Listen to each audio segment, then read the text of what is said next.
Doctor साहब नमस्कार। नमस्ते। नमस्कार सर। यहाँ प्राविधिक गडबडीले अलिकति समस्या 5 मिनट ढिलो गयो। आदरणीय दर्शकहरू, हामीसित डाक्टर जीआर खत्री महाराजगञ्ज प्रहरी अस्पतालमा कार्यरत डाक्टर साहब हामीसँग आइसक्नु भएको छ। अब उहाँलाई केन्द्रमा राखेर यहाँहरूले प्रश्न सोध्न सक्नुहुनेछ। म डाक्टर साहबलाई स्वागत गर्दै म प्रश्न राख्न चाहन्छु। डाक्टर साहब, हाम्रो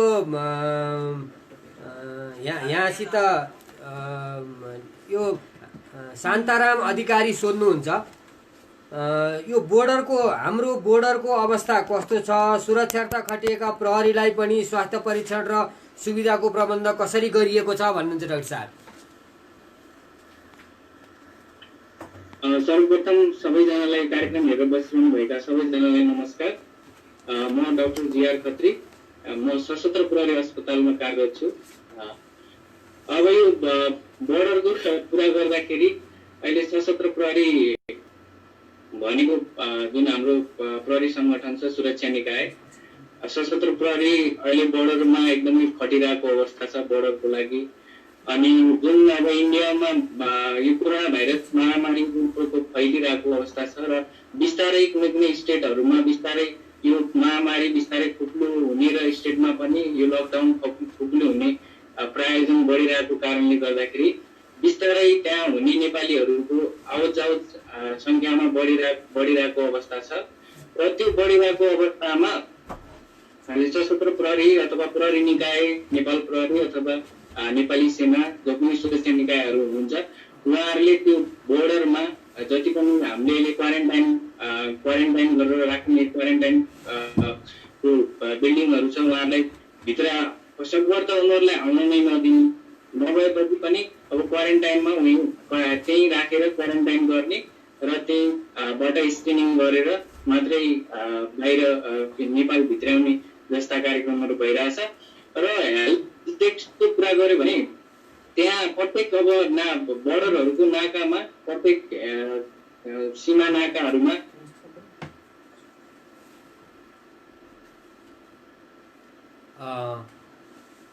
फेरि नेटको कुनै समस्या केही भएको जस्तो देखिँदैछ।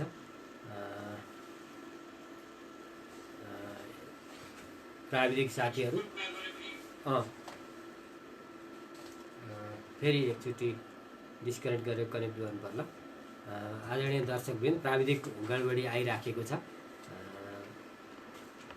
यहाँहरूलाई डाक्टर साहबले भन्दै हुनुहुन्छ, तर त्यो चाहिँ नि बिचमै कट भएको छ।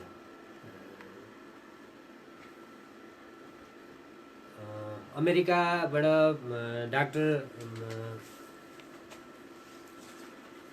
सुदन थापा हुनुहुन्थ्यो। उहाँको साउन्ड कस्तो आयो, सायद त्यसको अलि क्लियर भएन भन्ने यहाँ साथीहरूको गुनासो आएको थियो। त्यसै गरी अब अहिले यतिखेर हामी GK Khatri doctor GR Khatri doctor साहबसित सम्पर्कमा थियौँ। हुँदाहुँदै त्यो फेरि अड्किन पुगेको छ र हाम्रो इन्टरनेटको अवस्था रूपले स्कुल कलेजहरूमा कक्षा सञ्चालन गर्ने लगायतका काम कुराहरू पनि गरिएको छ। तर हाम्रो नेटको अवस्था यो अवस्थामा छ, किनभने बत्ती छ तर नेटको चाहिँ नि सञ्चालनले प्राविधिक गडबडी आइरहेको छ। तर पनि हामीले यो विषयलाई यहाँहरू समक्ष कसरी पुर्याउन सकिन्छ, कसरी सबै कुराहरूका बारेमा हामी सचेत हुन सक्छौँ भन्ने किसिमको प्रयत्न हामीले गरिराखेका छौँ। किनभने यो हाम्रा बिचमा हामीले नै छलफल गरेर यसबाट निकाल्न सकिएन भने चाहिँ नि यसको अरू उपाय हामी निकाल्न सक्दैनौँ। त्यसो भएर हामीले निकाल्ने र हामीले काम गर्ने यतिखेर सङ्कटपूर्ण अवस्था, मुलुक लकडाउनमा छ र सबैजना मान्छे घरमा छौँ। नेपाल सरकारले दिएको कर्तव्य हामी सबैले पुरा गरेका छौँ। तर पनि यसलाई के गरेर नियन्त्रण गर्न सकिन्छ भन्ने कुराको कुनै उपायहरू अहिलेसम्म निस्किएको भएको छैन। त्यसो भएर हामी एक किसिमले सङ्कटमा पनि छौँ र यही बिचमा हामीले यो कार्यक्रमहरू चलाएर नियमित रूपले डाक्टर साहबहरूको भनाइहरू हामीले राख्ने काम गरिरहेका छौँ। फेरि हामीसित डाक्टर जीआर खत्री जोडिनु भएको छ। डाक्टर साहब कन्टिन्यू गरौँ।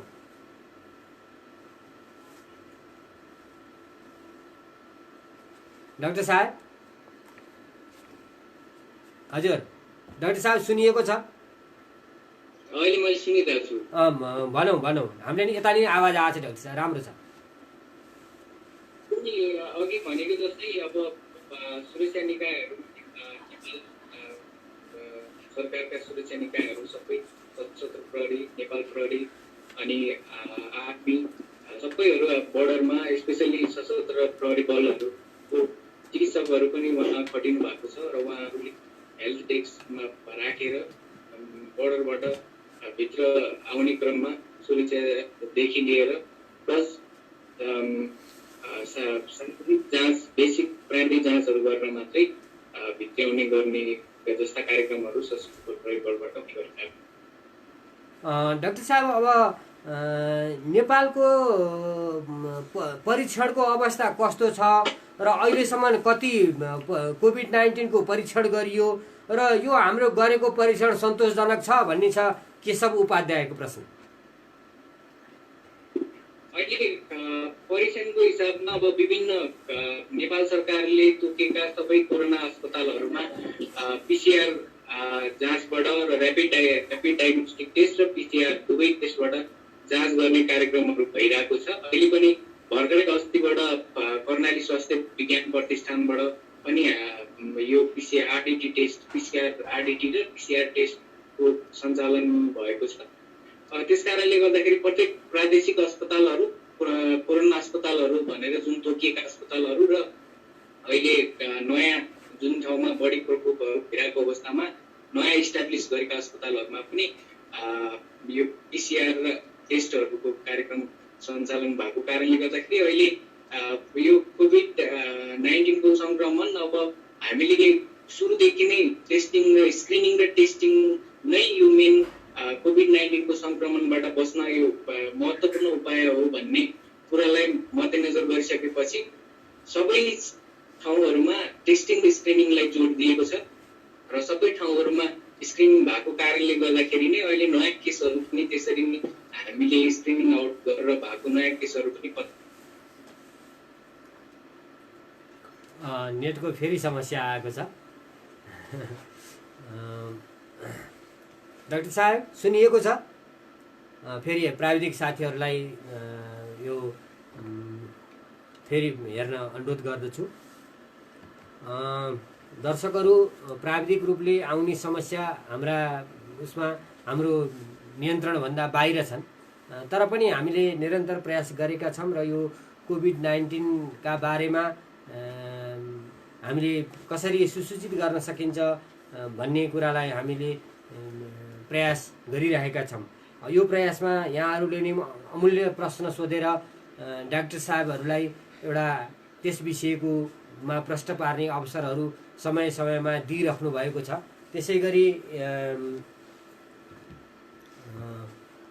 प्राविधिक साथीहरू यो ल्यापटपको पनि चार्ज भइरहेको छैन, किनभने यो कुनै पनि बेला फेरि यतापट्टिको समस्याहरू हुनसक्छ। तपाईँहरू नआत्तिकन धैर्यपूर्वक यो कार्यक्रमलाई अलिक सजिलोसित गराउनु होला, किनभने हामीलाई धेरै दर्शकले हेरि पनि राख्नु भएको छ र त्यो कुरालाई हामीले कमसेकम उहाँहरूसम्म पुर्याउन सक्दा हामीले डाक्टर साहेबसँग दर्शकहरूलाई जोड्नु नै हाम्रो मुख्य काम हुनेछ। प्राविधिक साथीहरूको काम पनि त्यही नै हो।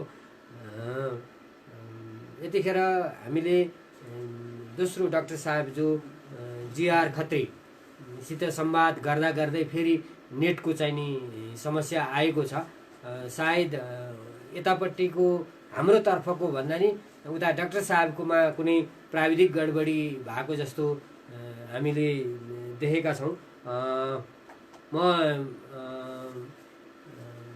पुनः साथीहरूलाई फेरि एकचोटि उहाँलाई कन्ट्याक्टको लागि प्रयास गर्न अनुरोध गर्दछु, किनभने डाक्टर साहबको खास धेरै कुराहरू उहाँलाई प्रश्न आएका पनि छन् र तर क्लियर गर्ने अवस्था मिलिरहेको पनि छैन। त्यसले गर्दाखेरि डाक्टर साहेब नआइकन हामीले यहाँहरूको प्रश्न राख्न सकिराखेका छैनौँ। तर पनि साथीहरू हाम्रो प्रयास जारी छ, किनभने लकडाउन रहँदासम्मलाई हामीले यो कार्यक्रमलाई निरन्तर चलाउनुपर्छ भन्ने हाम्रो टिमको दृष्टिकोण छ। किनभने यसको अहिले तत्काल कुनै औषधि उपचार छैन र एक किसिमले हामी घरमै बसेका छौँ र यतिखेर हामीले अरू कामको साथसाथै यसको पनि चर्चा गर्नु बढी सान्दर्भिक छ। यत्तिकै बसेर के हो भनेर हामी अनभिज्ञ भएर बस्नुभन्दा कमसेकम यसका बारेमा जानकारी लिइराख्दा हामीलाई सबैलाई यसले राम्रै हुन्छ भन्ने दृष्टिकोणका साथ चाहिँ नि हामीले यो कार्यक्रम सञ्चालन गरेका हौँ र यहाँहरूले हामीले गरेको प्रयासमा आफ्नो उपस्थिति भएर प्रश्न सोधेर हामीलाई धेरै ठुलो सहयोग गर्नुभएको छ। म अब साथीहरूलाई डाक्टर साहबसितको कन्ट्याक्ट हुन सकेन। म पत्रकार कामना प्रकाशनको पत्रिका नेपाल समाचार पत्र दैनिकका प्रधान सम्पादक कपिल काफ्लेजीलाई सम्पर्क गर्न हुन साथीहरूलाई म अनुरोध गर्दछु। कपिल काफ्ले साथीहरू अस्पतालहरूमा आरडीटी किट, त्यसलाई ऱ्यापिड डायग्नोस्टिक टेस्ट पनि भन्ने गर्छ र अर्को चाहिँ पीसीआर टेस्ट जो कन्फर्मेटरी टेस्ट हो कोरोना भाइरसको लागि। अहिले यसो हेर्दाखेरि लगभग 1,40,000 जति पीसीआर टेस्ट भइसकेका छ भनेपछि 1,40,000 जति पीसीआर टेस्ट भइसकेका छ भने 5.5 लाखको 5,35,000 देखि लिएर 5.5 लाखको झन्डै हाराहारीमा आरडीटी टेस्ट भइसकेका छ, जसमा अहिलेसम्म 79 वटा कोरोना भाइरस कोभिड-19 पोजिटिभ केसहरू देखिएको छ भने 23 जना जुन एडमिट कोरोना भाइरस पोजिटिभ भइसकेपछि एडमिट हुनु भएको उहाँहरू 23 जना निको भएर डिस्चार्ज भइसकेको अवस्था छ। डाक्टर साहब, अहिले यो जुन परीक्षण भएको छ, अब विश्वको यो परीक्षणको मापन हेर्ने हो भने हाम्रोमा राम्रै भएको देखिन्छ। तर पनि यतिखेर सबैजनाको एउटा प्रश्न चाहिँ नि परीक्षण कम भयो, परीक्षण चाहिँ नि भरपर्दो भएन, ल्याएको सामानहरू पनि गतिलो भएन भन्ने कुरा छ। यो चाहिँ नि के हो डाक्टर साहब? अब हाम्रो दुईटा टेस्ट छ, एउटा आरडीटी टेस्ट पनि मैले भने ऱ्यापिड डायग्नोस्टिक टेस्ट र पीसीआर भनेको जो अहिले कोरोना भाइरस कोभिड-19 को कन्फर्मेटरी टेस्ट हो।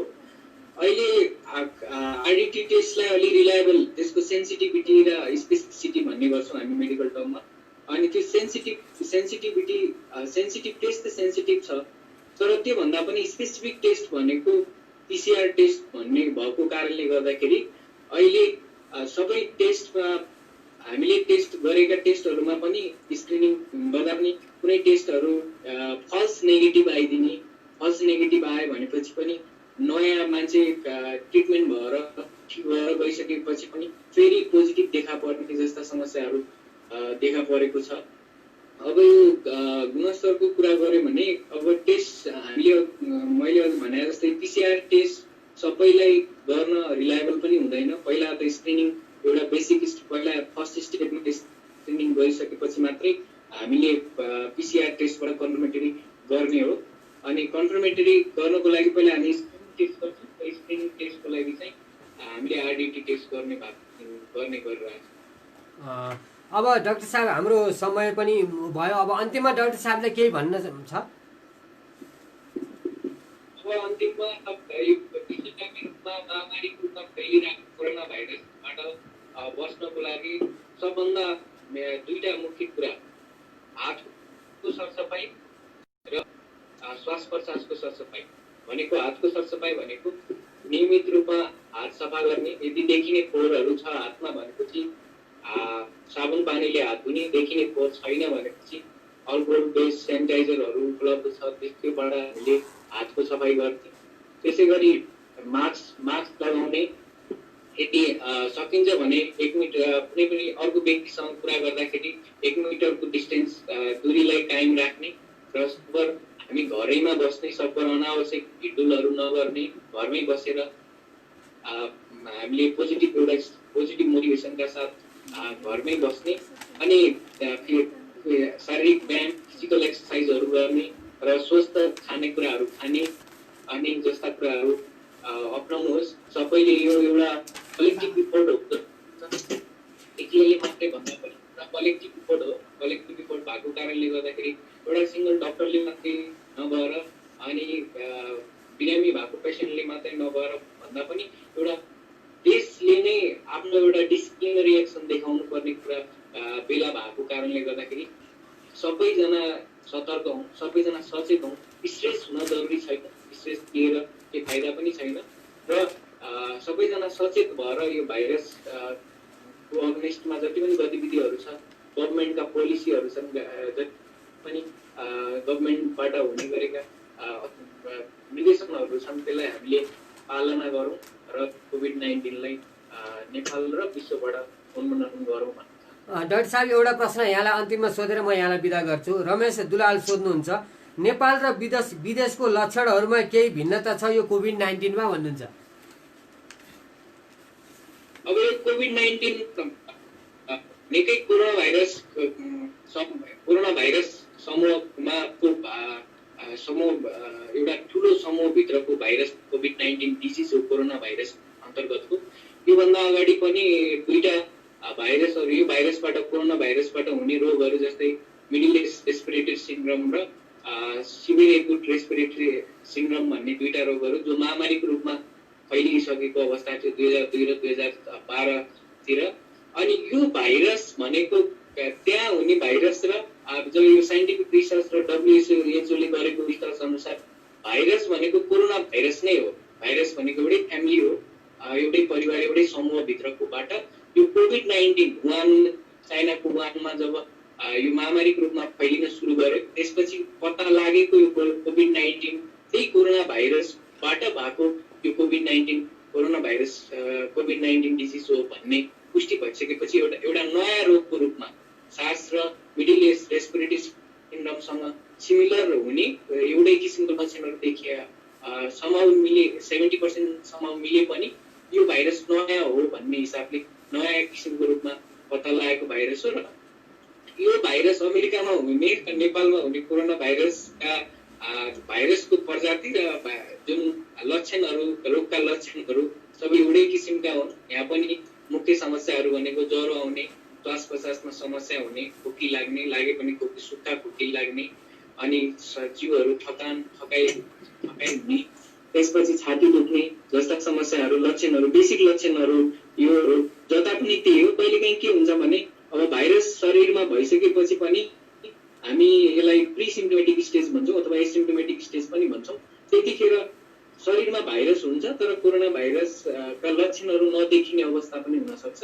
त्यो नदेखिने अवस्थामा चाहिँ त्यतिखेर ट्रान्समिसन भनेको सर्ने सम्भावना चाहिँ त्यति बेला पनि त्यतिकै हुन्छ जति कोरोना भाइरसको लक्षणहरू देखिरहेको अवस्थामा हुने भएको कारणले गर्दाखेरि व्यक्ति कोही पनि कोरोना भाइरस संक्रमित हुन सक्छ र त्यसबाट हामीले त्यही सस्पेक्ट गरेर हामी त्योबाट बच्ने, दूरी कायम गर्ने, बाहिर ननिस्किने, अब जहाँ पाए त्यही सर्फेसहरूमा हातहरू नछुने, अनि नाकमुखहरू हात सरसफाइ नगरिकन नधुने, अनि घरमै बस्ने जस्ता कुराहरू अपनाउनुपर्छ भन्ने जस्तो लाग्छ। हस् त डाक्टर साहब, यहाँले हामीलाई अमूल्य समय दिनुभयो र हाम्रा श्रोताहरूलाई नि धेरै आएका प्रश्नहरूको उत्तर दिनुभयो। प्राविधिक गडबड भयो तैपनि यहाँ आएको समयका लागि हामी आभार व्यक्त गर्दछौँ। हस्, धन्यवाद सबैजनालाई। आदरणीय दर्शकवृन्द, अब हामीसित जोडिँदै हुनुहुन्छ कपिल काफ्ले, जो कामना प्रकाशनको नेपाल समाचार पत्रको प्रधान सम्पादक हुनुहुन्छ। वरिष्ठ पत्रकार कपिल काफ्लेलाई प्राविधिक रूपमा जोड्न म प्राविधिक साथीहरूलाई अनुरोध गर्दछु। दर्शकहरू, यतिखेर हामीले अमेरिकाको लुजियानाबाट डाक्टर सुदन थापा र सशस्त्र प्रहरी हस्पिटलका डाक्टर GR खत्रीसँग कुराकानी गऱ्यौँ र कोभिड-19 सम्बन्धी धेरै कुराहरू हामीले यहाँहरू समक्ष पुर्याउन सकेका छौँ, हामीले प्रयास गरेका छौँ। तैपनि धेरै कुराहरू हामीले भन्न सकिरहेका नि छैनौँ, अर्थात् यहाँहरूका जिज्ञासाहरू आएका कुराहरूलाई मेटाउने हामीले प्रयास पनि गर्दैछौँ। तर पनि एउटा समस्या छ प्राविधिक रूपको, प्राविधिक समस्याले गर्दा हामीले सबै कुरा गरिराख्न सकेका छैनौँ। यतिखेर हामीसित कामना प्रकाशनका नेपाल समाचार पत्रका प्रधान सम्पादक कपिल काफ्लेजी जोडिसक्नु भएको छ। नमस्ते कपिलजी। नमस्ते।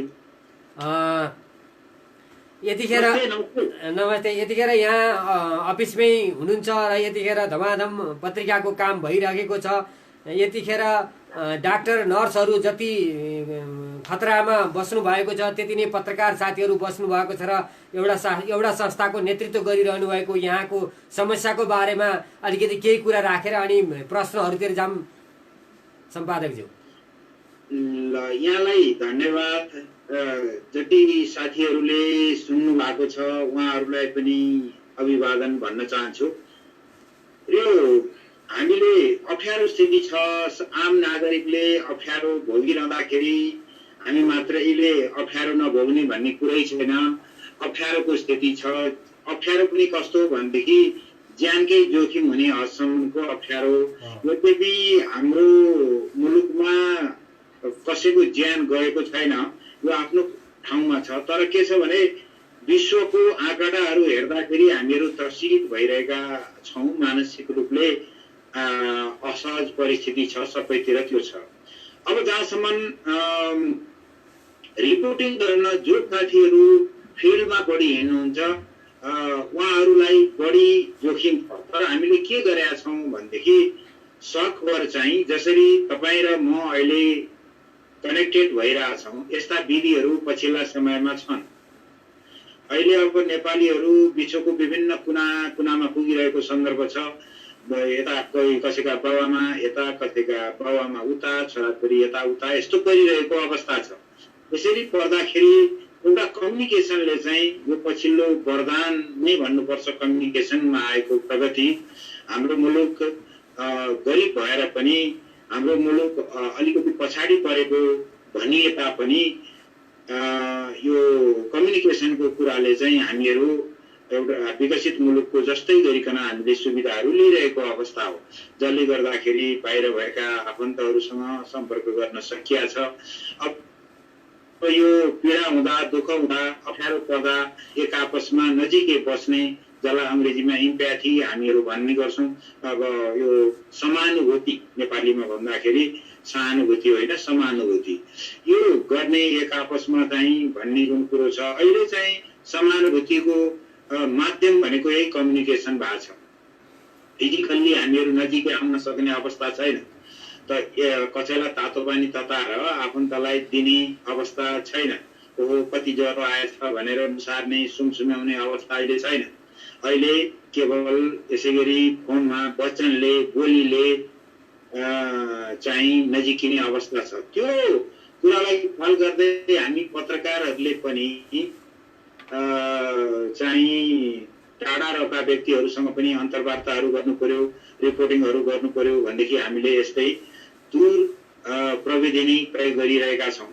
र जानै पर्ने कतै इभेन्ट भयो, इन्सिडेन्ट भयो, के भयो भनेदेखि त कुदेर जानै पर्यो, पत्रकारहरूलाई त्यहाँ पुर्याउनै पर्यो।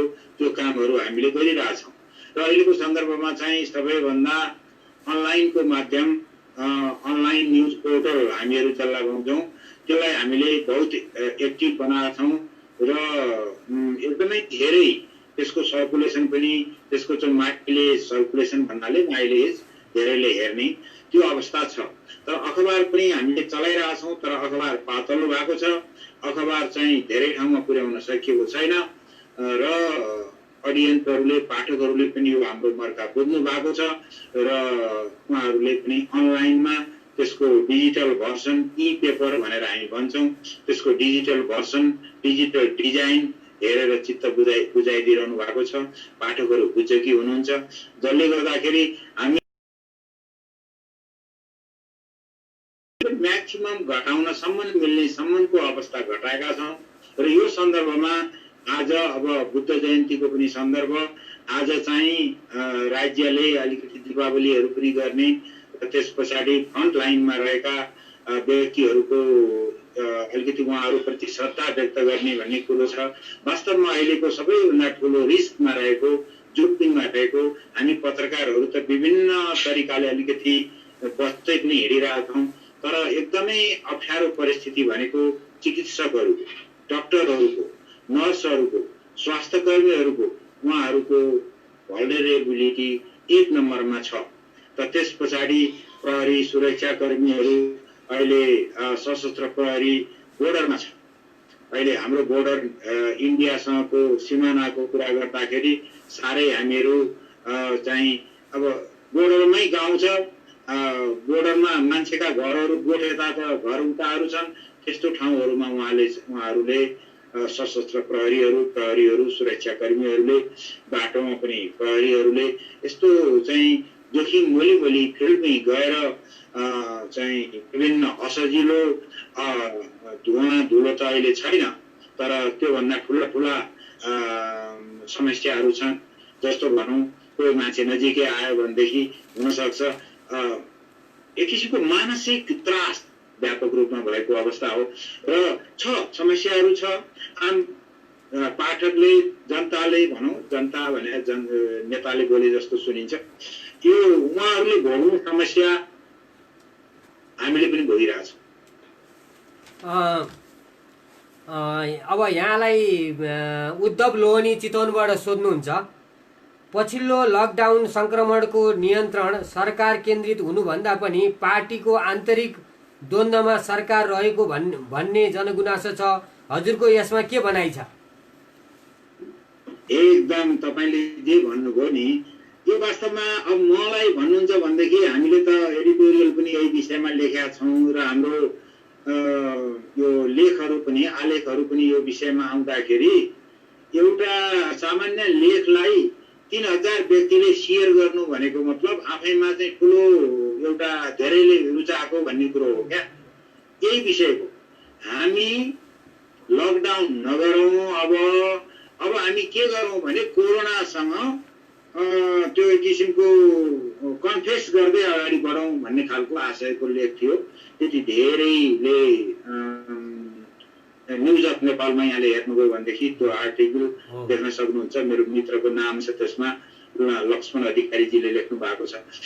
र त्यो अहिलेको सन्दर्भ के छ भने अहिले त पछिल्लो सन्दर्भ केही हप्ता यता चाहिँ म व्यक्तिगत रूपमा असाध्यै दुखी के मानेमा भन्दाखेरि मानसिक रूपले यो सरकारले हामीले बुढियाईको नजिक पुर्याएको सरकारले के गरे यस्तो हो।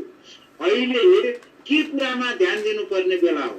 अहिले जनताको लागि को कसरी सुरक्षित गर्ने, अहिले हामीले सुरक्षा कर्मीको कुरा गर्यौं, अहिले हामीले स्वास्थ्य कर्मीहरूको कुरा गर्यौं, पत्रकारको त यहाँहरूले अघि यहाँले प्रश्न गर्नुभयो, मैले भनिहालेँ उहाँहरूको तुलनामा हामीहरू सुरक्षित छौँ।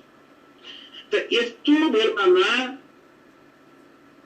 आफ्नै नेपाली जनतालाई बोर्डरमा त्यसरी सुरक्षाको लागि पठाएर अनि यतातिर कोरोनासँग लड्नलाई स्वास्थ्य कर्मीहरूलाई पठाएर अनि आफू चाहिँ मजाले आजको प्रधानमन्त्री हुने भोलिको हुने हिसाब किताब गरेर बस्ने, यो चाहिँ लज्जाको विषय, यो लाजमर्दो खालको कुरा हो। त्यसो भएको हुनाले हेर्नुहोस् अहिले कस्तो छ भनेर भन्दा मान्छेहरूले व्यापारीहरूले घर बहालहरू तिर्न नसकेर अथवा बहाल इन द सेन्स कि ल अब छुट गर्ने भनेको पनि एक आपसमा केही सहुलियत हुन सक्ला, आज नतिर भोलितिर भन्ने हुन सक्ला, तर त्यो घर पनि बैंकको ऋण लिएर चलाइरहेको हुन्छ, ब्याज बिना नगर्ने भनेर भनिसक्यो, यहाँहरूलाई पनि विदित छँदैछ।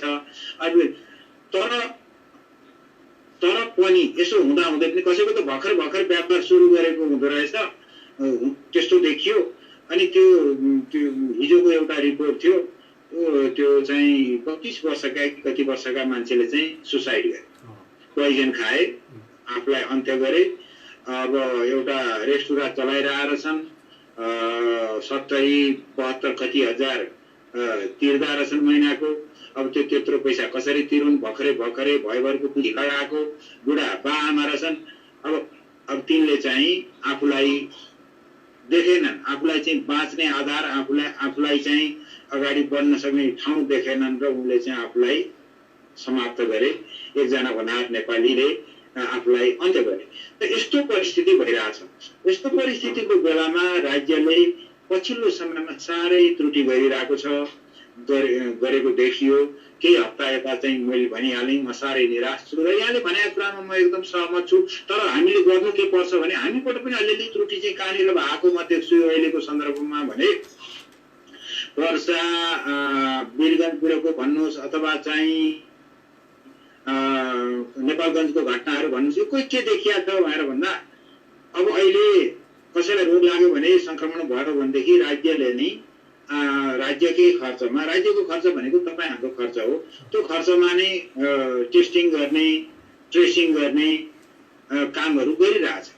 त भनिसकेपछि हामीले चाहिँ आफूलाई शङ्का लागेपछि आफै अगाडि बढेर ल मलाई हेरिदेऊ भन्नुपर्ने ठाउँमा लुकेर बस्ने अनि धेरैलाई परिवारभरि फिँजाउने।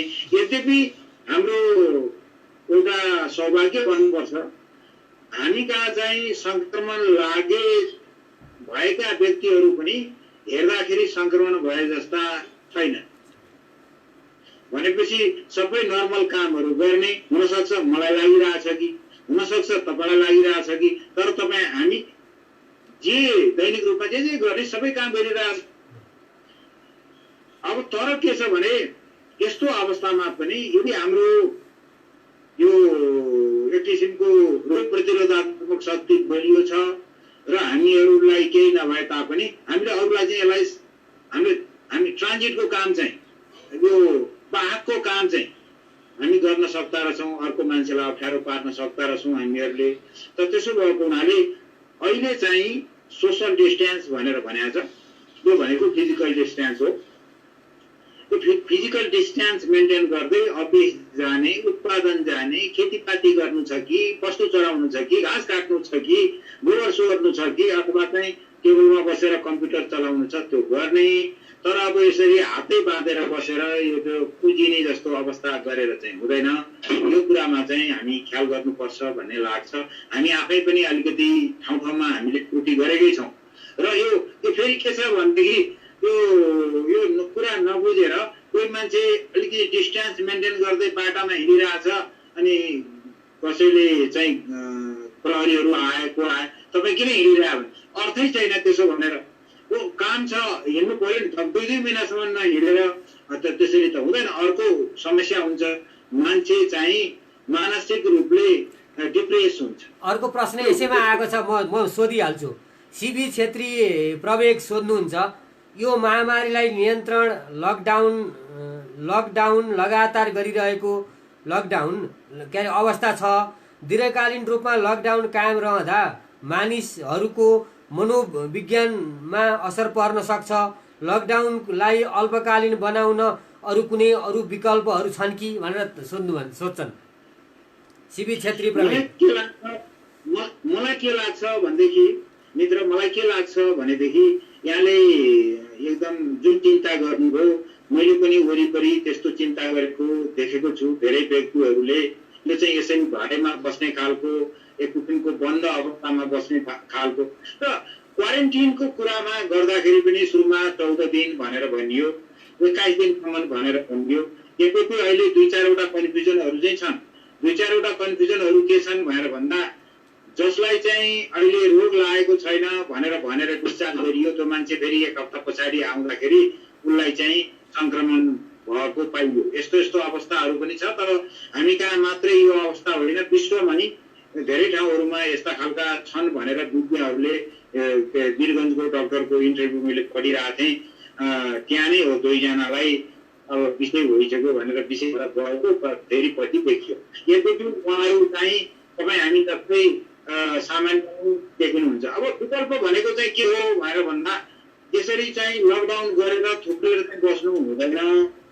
हाम्रो अब भौगोलिक अवस्था इत्यादिहरू, इन्डियासँगको खुला सिमाना इत्यादिहरू गर्दाखेरि सतर्कता एकदमै खाँचो छ। तर त्यो सतर्कता अपनाउने जिम्मेवारी चाहिँ खालि सुरक्षाकर्मीलाई दिएर चाहिँ हुँदैन, हामी आफै सतर्क हुनु पर्यो। जस्तो भनौँ न, उदाहरणका लागि काठमाडौँ छिर्ने 6वटा गौडाहरूमा सुरक्षाको राम्रो व्यवस्था गरियो र भित्र चाहिँ अब छैन यहाँ भन्ने देखिएपछि यहाँ उत्पादनमा किन नलाग्ने? त बाहिरबाट आउने जो हुनुहुन्छ उहाँहरूलाई चाहिँ क्वारेन्टिन अलिक बार गर्ने हो भने गरौँ अथवा टेस्ट गर्ने भए गरौँ।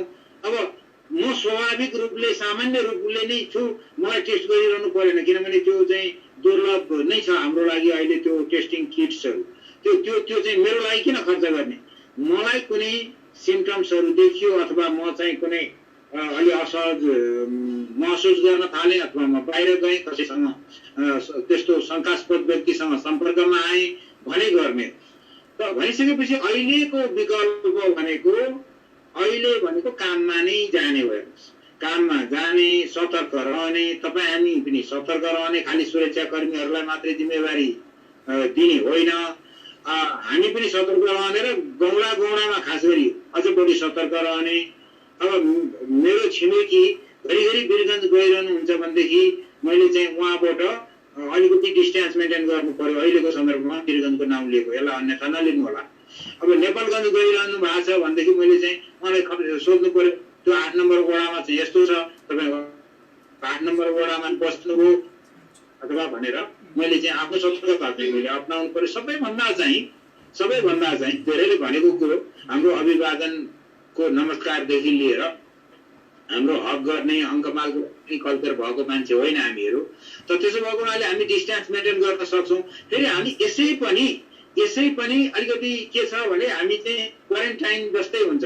हामी के गर्छौँ भनेर भन्दा हामी त ठुलो सङ्ख्यामा त अपार्टमेन्टमा बस्न जाँदैनौँ। हेर्नुहोस्, हामी चाहिँ कहाँ बस्छौँ? घरमै बस्छौँ। हाम्रो आमा बुवा जो उमेरले धेरै अलिकति हामीभन्दा वृद्ध सिनियर सिटिजनको रूपमा जो हुनुहुन्छ उहाँहरू पनि स्वाभाविक रूपले क्वारेन्टिन जस्तै छ। त्यो हाम्रो चाहिँ लिफ्ट लिएर थुप्रै मान्छे एकै ठाउँमा चढ्ने ओर्लिने पनि गर्दैनौँ। हामी भर्याङ गर्ने ओर्लिने गर्छौँ। हाम्रा घरहरू त्यति अग्ला पनि छैन, मुस्किलले कसैको घर 4 तला छ भने वाह भनेर हामीहरू त्यसरी हेर्छौँ। त भनिसकेपछि हाम्रो चाहिँ आफै पनि नेचर त्यो छ। अलिकति सतर्कता अप्नाइदियौँ हामीले भनेदेखि हामीलाई चाहिँ तारपिट मेन्टेन गर्दाखेरि हुने ठाउँमा हामीलाई कुनै गाह्रो छँदैछ। तर त्यही हो, 2-4वटा बानीहरू चाहिँ हामीले परिवर्तन गर्नुपर्ने रहेछ। घरिघरि नाकमुख चलाइरहने, अनि कति कोही गऱ्यो भने जस्तो भनौँ अब रेलिङ समाएर नहिँड्नु पर्ने ठाउँमा पनि समान। म यसो हेर्छु मन्दिरमा जाँदा, मर्निङ वाकमा जाँदा यसो अब त्यो के अरे माने घुमाउने भन्छ क्या अरे होइन, त्यसलाई हामीले हातैले छुँदै घुमाउँदै हिँडिरहेको हुन्छौँ अथवा धेरैतिर छुँदा रहेछौँ क्या हामीहरू। अनि त्यो भगवान्लाई पनि दण्डवत तरिकाले गर्नु पर्यो भने पनि पुरै छुने त्यस्तो काम। मैले अरू पनि प्रश्न राखौँ कि? अब बिस्तारै म अरू पनि यहाँ प्रवेश गेवाली सोध्नुहुन्छ, नेकपा पार्टी विवाद भ्रष्टाचारी मन्त्रीलाई ननिकाल्नको लागि हो भन्छन्, के हो भनेर सोध्नुहुन्छ। अब यहाँले भने जस्तै मसँग पनि त्यस्तो इभिडेन्स छैन, तर मलाई के लाग्छ भनेदेखि यो कमिसन र भ्रष्टाचारकै कारणले यो पछिल्ला कुराहरू उहाँहरू गर्न लाग्नुभयो। जस्तो भनौँ 2 तिहाईको नजिक रहेको बलियो सरकार नेपालमै बहुत दुर्लभ अवस्था। जमानामा बिपी कोइरालाको पालामा भएको जस्तै अवस्था न अहिले भएको। त विकासको कामहरूमा यसरी द्रुत गति, जसरी के अरे सुखी नेपाली समृद्ध नेपाल छ, त्यसलाई वास्तवमै कार्यान्वयन गर्ने गरिकन काम गरेको हुनु पर्थ्यो। यहाँ भयो के भनेर भन्दा कमिसन जसले खाने कुरा गर्यो त्यसलाई चाहिँ प्रमाणका साथ चाहिँ बाहिर निकाल्नु पर्ने अवस्था आयो। त्यसमा पनि सन्तुष्ट रहन्छ, नेतृत्व सन्तुष्ट रहन्छ। उहाँहरू त्यस्तै व्यक्तिकै सञ्चालनमा रहेछ, जसले गर्दाखेरि यो यसको भ्रष्टाचार गर्ने, कमिसनको खेल गर्ने जो शक्तिहरू हुन् तिनीहरू शक्तिको ग्रिपमा नै नेतृत्व रहेछ, सरकार सञ्चालकहरू रहेछन्। त जसले गर्दाखेरि नत्र एउटा पार्टीमा अब 2-3 चिराको अवस्था देखा पर्यो अहिले। अब प्रष्ट रूपमा नाउँ लिएर भन्नु पर्दाखेरि एउटातिर बोली पक्ष र अर्कातिर चाहिँ माधव नेपाल र प्रचण्ड पक्ष भनेर देखा पर्यो। र आज समाचार फेरि के आयो भनेर भन्दा यदि बोलीलाई निकाल्न खोजियो भनेदेखि पार्टी फुट्छ खबरदार भन्ने कुरो आयो। नेम्बाङले त्यसो भनेर बोल्नु भएको कुरो भनेर छापिएको छ। त भनिसकेपछि मलाई भ्रष्टाचार गर्न दिए पार्टी फुटाउँदिन, नभए पार्टी फुटाउँछु भनियो भनेदेखि त त्यो त बडा अब यो त कहिलेसम्मलाई शासन गर्ने भन्ने कुरो छ। फेरि 5 वर्ष अब 2.5 वर्षमा त फेरि चुनाव आइहाल्छ होइन। फेरि अनि फेरि पछिसम्म शासन गर्ने होइन भने अहिले गर्ने अब यति मात्रै हो। यस्तो खालको मानसिकताले चाहिँ विगतमा पनि बहुमत नदिएको अवस्थामा पनि नेताहरूको सङ्घीले गर्दाखेरि पार्टीहरू एउटै भएर पनि विभाजित भए। हामीले चाहिँ नेपाली काङ्ग्रेसका पनि उदाहरणहरू हामीले देखेका छौँ। त भनिसकेपछि गलत चिजहरूबाट सिक्नुपर्ने ठाउँमा यो गलत अभ्यासहरू वर्षौँ अगाडि सांसदहरू किनबेच गरेका थिए, अहिले पनि किनबेच गर्ने खालको गरिरह्यो भने हामी जहाँको त्यो ठाउँ हामीले कोही विकास गरेको। विकास भनेको 2-4वटा घर नयाँ बन्दैमा चट्ट परेको यसो अलिक पाकिलो सडक बन्दैमा त हुँदैन नि त। विकास भनेको मनभित्र हुन्छ। मानसिक रूपले मैले तपाईँले मलाई सम्मान गर्ने खालको वातावरण, मानवीय भावनाको विकास, ह्युमन डेभलपमेन्टको इन्डिकेटरमा हामीहरू कहाँ छौँ, हाम्रो घरमा घरेलु हिंसा हुन्छ हुँदैन इत्यादि इत्यादि, हामी समानतामा के छौँ, समावेशितामा हाम्रो के छ इत्यादि सबै विकास हो नि त। त्यो विकास चाहिँ हामी कहाँ नभएसम्म अब घर राम्रो बन्दैमा विकास हुँदैन। हेर्नुहोस् त भनिसकेपछि अहिले चाहिँ अब तपाईँले भनेको ठ्याक्कै नै कसैलाई बचाउन ओर्न त्यो मसँग एभिडेन्स छैन। तर मसँग चाहिँ के छ भनेदेखि अलिकति विषयगत कुरा गर्दाखेरि भन्नुहुन्छ भने यो गलत मानसिकताकै कारण यो विभाजनको अवस्था आएको। सही कुरा गर्दा गर्दै एकदम अब जोर अध्यादेश ल्याउनु भयो, जम्ल्या अध्यादेश जुन फिर्ता भयो त भनिसकेपछि उहाँले एडमिट त गर्नुभयो, कमसेकम फिर्ता गरेर हतार यो ल्याएको कारण के हो भनेर कोही आएर ठ्याक्कै बोल्यो हाम्रो लागि होइन अर्कालाई फुटाउनलाई गरेको। अरे बाबा, प्रधानमन्त्री भनेको एउटा पार्टीको हुन्छ र देशकै हुन्छ भने देशमा कसैलाई पनि फुटाउनु भएन नि, सबैको प्रधानमन्त्रीले फुटाउन मिल्छ त भनेपछि यस्ता कमजोरीहरू भएको छन्। र यो भ्रष्टाचारको गालोले गर्दाखेरि नै हामीलाई चाहिँ यसरी पछाडि पारिरहेको र उहाँहरू पनि विभाजितको अवस्थामा आउने सङ्घारमा पुग्नु भएको हो। र हामी आशा गरौँ अब हारिमिति फेरि के छ भने यही नेताहरू, काङ्ग्रेस भन्नुहोस्, कम्युनिस्ट भन्नुहोस्, यी नेताहरू शासन गराएर हामीहरू अब हामी त्यहाँ जाने हाम्रो मेन्टालिटी पनि छैन, हाम्रो योग्यता पनि पुग्दैन होला भने अब त्यो कम्पिटिसनमा जाने त्यसरी खर्च गर्नुपर्छ। अब सामान्य मान्छे त अहिलेको यो डेमोक्रेसी पनि फेरि महँगो भएर पनि यस्तो खालको भ्रष्टाचार बढी भइरहेछ। चुनावदेखि नै महँगी छ। तपाईँको चाहिँ सामान्य मान्छेलाई ल चुनाव लड्न भनेर टिकटै दियो भने पनि गइगयो, म त सक्दिनँ भन्ने अवस्था छ। त भनिसकेपछि यो हाम्रो सिस्टम चाहिँ सङ्घीय लोकतान्त्रिक व्यवस्था त हामीसँग आयो, गणतन्त्र हामीसँग आयो, तर त्यसलाई ठेक्ने जुन हाम्रो चाहिँ व्यवहार छ यो चाहिँ महँगो भयो। हेर्नुहोस्, त्यसले गर्दाखेरि अझ हाम्रा प्रवृत्तिहरूले पनि हामीलाई चाहिँ महँगो जसले गरेर हिँड्छ त्यो मान्छेलाई वाह भन्ने, राम्रो भन्ने, वाह गर्यो भन्ने, अनि परिवारमा पनि त्यो मान्छेको इज्जत हुने, उसलाई त विशेष मैले अर्को प्रश्न नि मैले सोधिहाल्नु पर्यो। सचिन घिमिरे सोध्नुहुन्छ, ओम्नीको सम्झौता प्रधानमन्त्रीले रद्द गर्नुभयो, अहिले भुक्तानी दियो भन्ने हल्ला छ, के हो भनेर सोध्नुहुन्छ। अब यसमा चाहिँ मैले यसै भनेर भन्न सक्ने अवस्था छैन होइन। मैले पनि पुरा आधार भएरै भन्नुपर्ने हुन्छ। यसमा चाहिँ मैले अनभिज्ञता व्यक्त गरेँ। म यसमा अगाडि नबोलौँ। घिमिरेजी, मैले तपाईँको जवाब दिन सकिनँ।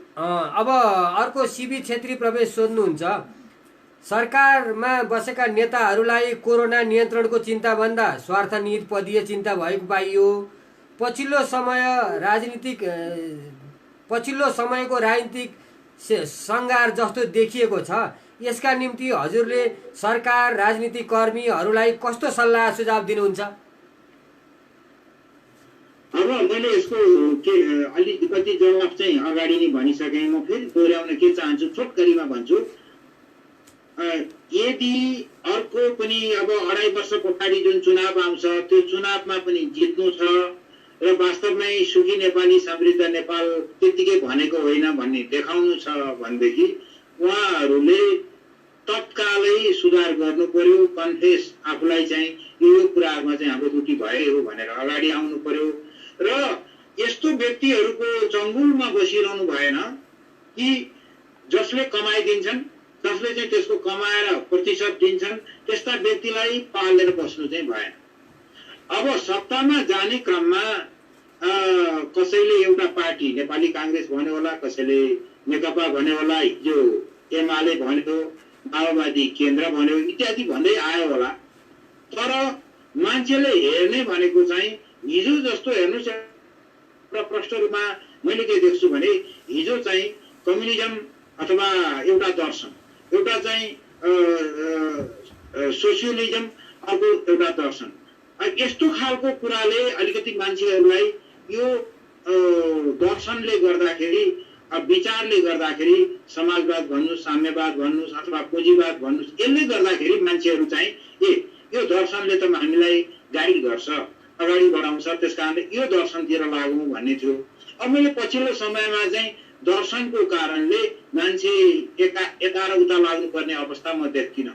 चरित्रले लाग्ने, त्यो मान्छे चरित्रवान छ, त्यो मान्छे घुस नखाने खालको छ, भ्रष्टाचार नगर्ने मान्छे छ भने त्यसले झन्डा कस्तो खालको बोक्यो भन्ने खालको कुरोमा चाहिँ यो गाउँ हुने मैले देख्छु। अहिलेको हाम्रो सबैको आदर्श भनेको त यही 72 को संविधान हो नि। संविधानले देखाएको यो त हिजोको रेड बुक पनि यही हो, हिजोको चाहिँ त्यो घोषणा पत्र पनि यही हो, यही दर्शन हो। यो दर्शनलाई जसले इमानदारीका साथ कार्यान्वयन गर्छ यो संविधानलाई, त्यसलाई हामीले भोट दिने हो। हुनसकेपछि जो मान्छे यस्तो डबल स्ट्यान्डर्डको व्यवहार गर्छन् भनेदेखि त भोलि उनीहरूले मत पाउने त चान्सै छैन।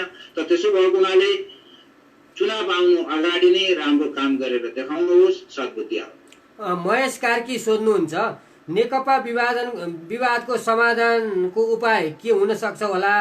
यो अवस्था विवाद गर्ने हो? यसको पनि जवाब मैले धेरैसम्म दिएको छु। अब यसमा चाहिँ के देखियो भनेर भन्दा, अहिले यो सुभाष तामाङको भनाइलाई लिने हो भनेदेखि वास्तवमै पार्टीका नेताहरू बडा असमञ्जसमा परेको म देख्छु। किनभनेदेखि अब तपाईँले गलत काम गर्नुभयो भनेर भनौँ, पार्टी फुट्छ भनेर भन्ने होला। पार्टी फुटिसकेपछि यहाँ जो फुटोस् उसको खैरात छैन। फुटेकोलाई कसैले पनि महत्त्व दिनेवाला छैन, किनभने जुट्नका लागि हो। उहाँहरूले माओवादी केन्द्र, पूर्व माओवादी केन्द्र र नेकपा एमाले जुन चाहिँ एकै ठाउँमा आउनुभयो, बहुत राम्रो काम गर्नु। उहाँहरूले एकै ठाउँमा आएर चाहिँ एकता जुन जनताले चाहिरहेका छन् भन्ने खालको सन्देशलाई सम्मान गरेको देखाउनुभयो। अब त्यो देखाएर त्यो अनुसार अगाडि बढिरहेको भए बहुत राम्रो हुन्थ्यो। तर जब यो चाहिँ जम्ल्या अध्यादेश आए र त्यस पछाडि एकजना सांसदलाई जबरजस्ती ल्याइयो र यसलाई अपहरणको नाम दिने नदिने त्यो म पछि बहसमा राख्छु। तर जबरजस्ती ल्याइयो भनेर जुन देखा पर्यो, बुझ्दै पनि परिसक्यो भनिसकेपछि यो त गम्भीर विषय हो नि। यो व्यवहारलाई अब तत्कालै सम्बोधन गरिएन भने बहुत ढिलो भयो। आम नेपालीका लागि पनि यो ठुलो संख्याले भोट नदिकन त त्यत्रो 2/3 नजिक पुगिँदैन नि त। त्यत्रा विधि व्यक्तिहरूलाई पनि धोका भयो र यस्तो अवस्थामा आएर जनताले निर्वाचन हराएको व्यक्तिलाई पछि म चाहिँ प्रधानमन्त्री बनाउँछु जस्ता खालका कुराहरू किन हुनुपर्ने? कति नेतामुखी हुने हेर्नुहोस् त। फलानुले चाहिँ चुनाव हार्यो बिचारा, त्यसलाई ल्याउन पाए हुन्थ्यो भन्ने कि अहिले चाहिँ मान्छेहरू मर्न लागे भनेर हेर्ने? त भनिसकेपछि उहाँहरूले करेक्सन गर्नै पर्छ, तत्काल करेक्सन गर्नु हो। र त्यो करेक्सन गर्ने भनेको चाहिँ के छ भनेदेखि अहिले अब संविधान त यो 2/3 नजिक भएको पार्टी त्यही नै हो। त त्यसो भएको हुनाले यसमा चाहिँ हामीले हामीले ओली नै चाहियो है भनेर भोट दिएको जस्तो मलाई लाग्दैन। त्यसमा अरू राम्रा नेताहरू पनि होलान्। अब ओली पनि राम्रो हुनुहोला। उहाँले आफूलाई शुद्धिकरण गर्दै जाँदाखेरि मान्छेहरूको के छ भने नेपालीहरू अलि हामी उदार पनि छौँ। कसैले फलानु बेलामा चाहिँ गल्ती गरेको थियो, यो बेलामा चाहिँ राम्रो गर्यो भनेर तत्कालै हामीले क्षमा दिने अवस्थाहरू छन्। धेरै उदाहरणहरू त्यस्तो देखिन्छ। कसैले टनकपुरमा गल्ती गर्यो तर संविधान ल्याउने बेलामा राम्रो गर्यो, ल दिउँ भोट भन्ने खालको यस्तो मानसिकता छ हामीसँग। त त्यसो भएको हुनाले उहाँहरूले पनि आफूलाई सात्विकै सुधार्ने चाहिँ मानसिकताका साथ अगाडि आउनु पर्यो। होइन भनेदेखि चाहिँ यो एउटा खतरा हुन सक्ने अब सम्भावना चाहिँ छ। एक सचेत नागरिकका रूपले यतिखेर नेकपा एमाले, नेपाली काङ्ग्रेस लगायत दलहरूलाई यहाँ के भन्न चाहनुहुन्छ? एक दुईवटा कुराहरू म महत्त्वपूर्ण देख्छु यो सन्दर्भमा भन्नु पर्दाखेरि। नेपाली काङ्ग्रेसले एउटा प्रमुख प्रतिपक्षका रूपमा कतिले त अब प्रमुख प्रतिपक्ष भएर बोलेन, यताउति गरेन, यसले चाहिँ अलिकति सशक्त भएर अगाडि आएन भनेर भनेको म सुन्छु।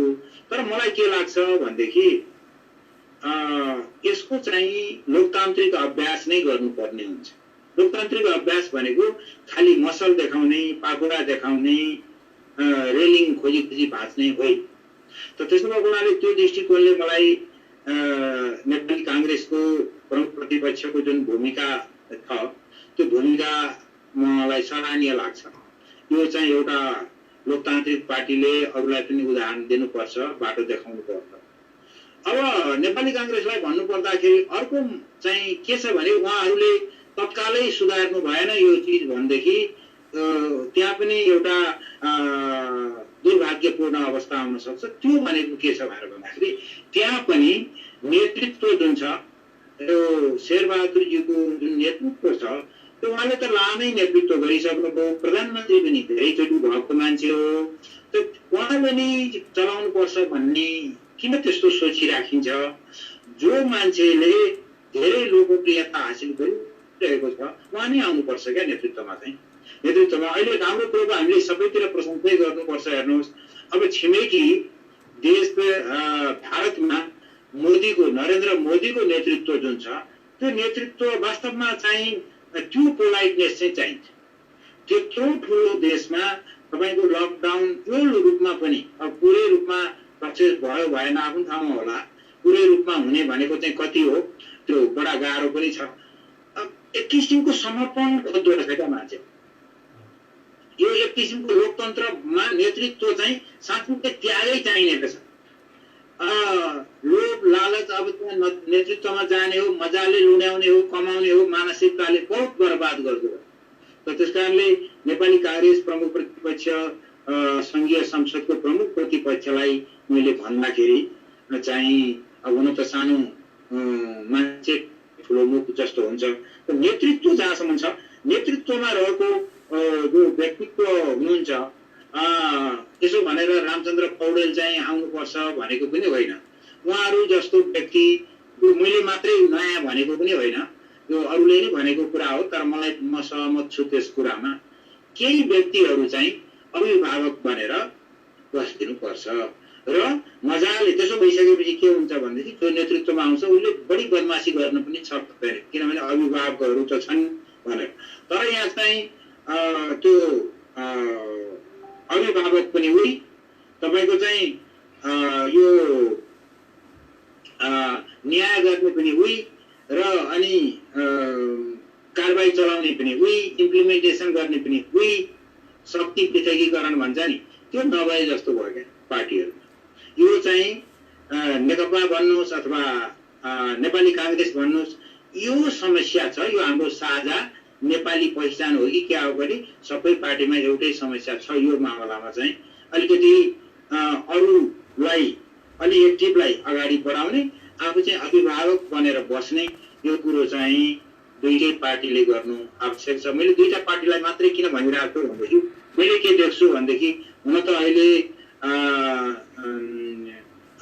उपेन्द्रजीहरूले के अरे डाक्टर बाबुरामहरूले नेतृत्व गर्नुभएको पार्टीहरू पनि अब एकै ठाउँमा आएर बलियो हुँदै हुनुभएको छ।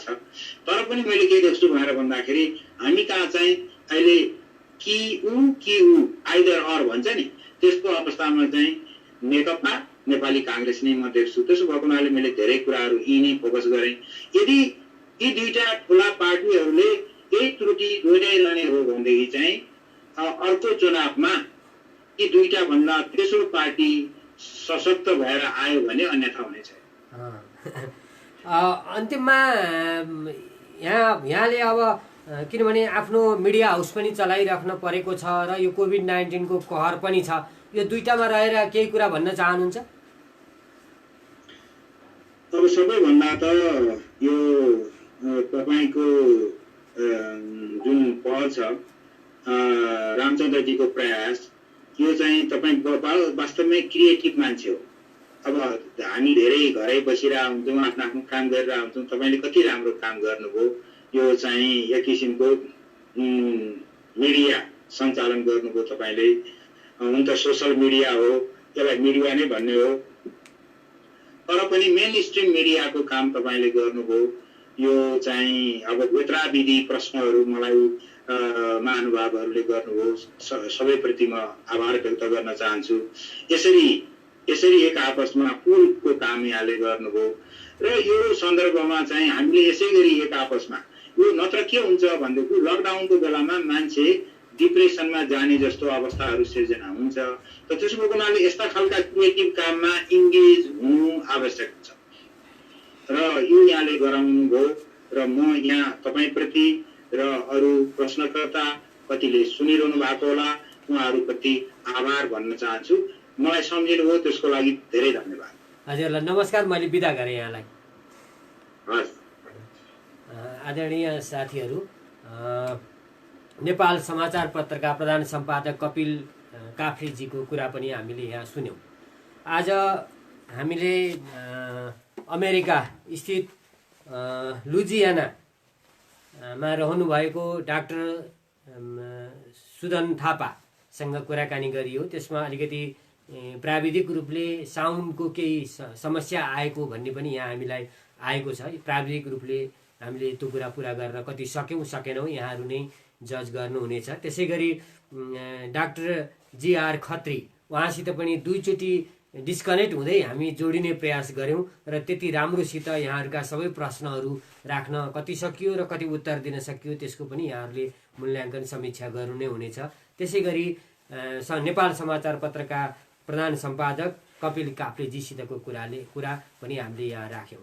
साथीहरू, हामीहरू अब फेरि 2 दिनपछि आउँछौँ र 2 दिन भोलि 1 दिन विश्राम गरेर पर्सि को साथी आउँदै हुनुहुन्छ त्यसका बारेमा म साथीहरू समक्ष नाम लिएर म उपस्थित हुनेछु र विभिन्न विषयहरूमा यहाँहरूले प्रश्न आजै भोलि नै र पर्सि नै पनि राखिदिनु भयो भने पनि हामी त्यसलाई टिपेर उहाँहरू समक्ष राख्नेछौँ र त्यसको उत्तर खोज्नेछौँ। किनभने यो लकडाउनको अवस्था छ र यहाँको स्वास्थ्य क्षेत्र, यहाँको शिक्षा क्षेत्र, यहाँको राजनीतिलाई सुधार्ने बिग्रिएको छ र त्यसलाई सुधार्न पर्यो भने हामीले बहसले हो।